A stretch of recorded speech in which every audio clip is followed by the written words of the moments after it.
Guys आज हम बात कर रहे हैं हेरोडोटस के बारे में। हेरोडोटस कौन थे? हेरोडोटस हिस्ट्री के फादर थे।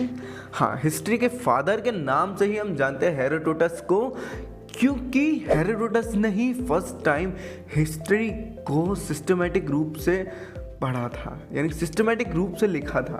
हिस्टोरिक जितनी भी थिंग्स हुई थी उन सब चीज़ों को, इसलिए इन्हें फर्स्ट हिस्टोरियन माना जाता है। इनका जन्म अप्रोक्स 485 बीसी में हुआ था। समझ रहे हो ना, बीसी बिफोर क्राइस्ट, पता है ना आपको ये सब कुछ। तो इनका जन्म बिफोर 485 बीसी में हुआ था। कहाँ पे? हॉलिकर्नासस, ये जगह थी एशिया माइनर में। उस टाइम पे यहाँ पे पर्शिया का रूल हुआ करता था। अगर हम आज बात करें आज क्या है उस जगह पे, तो उस जगह पे तुर्की है। तुर्की यानी कि टर्की है अपना। बौद्धरूम नाम की एक जगह है। ये एक ग्रीक राइटर थे। इन्होंने अपनी बुक निकाली थी द हिस्ट्रीज करके, जो कि कई पार्ट्स में थी। उसके अंदर इन्होंने कई सारी कहानियों के माध्यम से हिस्ट्री को समझाया था और हिस्ट्री के बारे में बताया था।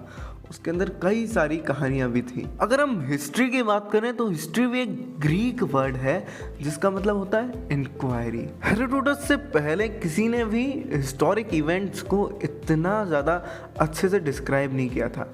आज करीब 2500 साल हो चुके हैं। आज सारे हिस्टोरियंस उनके ही फुटस्टेप्स पे चल रहे हैं। एक रोमन राइटर और ऑरेटर सिसरो, उन्होंने इन्हें हिस्ट्री का फादर कह के बुलाया। पर एक साइड की अगर हम बात करते हैं तो कुछ लोग इन्हें फादर ऑफ लाइज भी कहते हैं। लाइज क्यों कहते हैं? उनका मानना ये है इनकी जो हिस्ट्रीज है, हिस्टोरिक थिंग्स उसमें कम है। और वो लोग ये भी कहते हैं कि उसमें कहानियाँ ज़्यादा है, लंबी लंबी, और हिस्ट्री की चीज़ें कम है, मतलब इन्फॉर्मेशन कम है। तो इस वजह से उन्हें वो फादर ऑफ लाई कहते थे। पर अगर अभी की माने हम, तो अभी उनकी जितनी भी स्टोरीज थी, जितनी भी चीज़ें थी, उसे वेरीफाई कर लिया गया है और सभी लोग आज मानते हैं हेरोडोटस हिस्ट्री के फादर हैं। अगर हम बात करते हैं इनकी फैमिली की, तो एक वेल्दी फैमिली से आया करते थे हेरोडोटस। कुछ लोगों का मानना ये है कि ये आर्मी में सोल्जर थे, एक फुट सोल्जर थे, यानी कि पैदल सैनिक थे। क्योंकि इन्होंने जितना भी लिखा है वो एक सोल्जर के पॉइंट ऑफ व्यू से लिखा है। क्योंकि इन्होंने क्या लिखा है? इन्होंने ग्रीक और पर्शियन वॉर के बारे में लिखा है। ग्रीक और पर्शियन वॉर के बारे में लिखा है, जो होती थी इन लोगों के बीच में।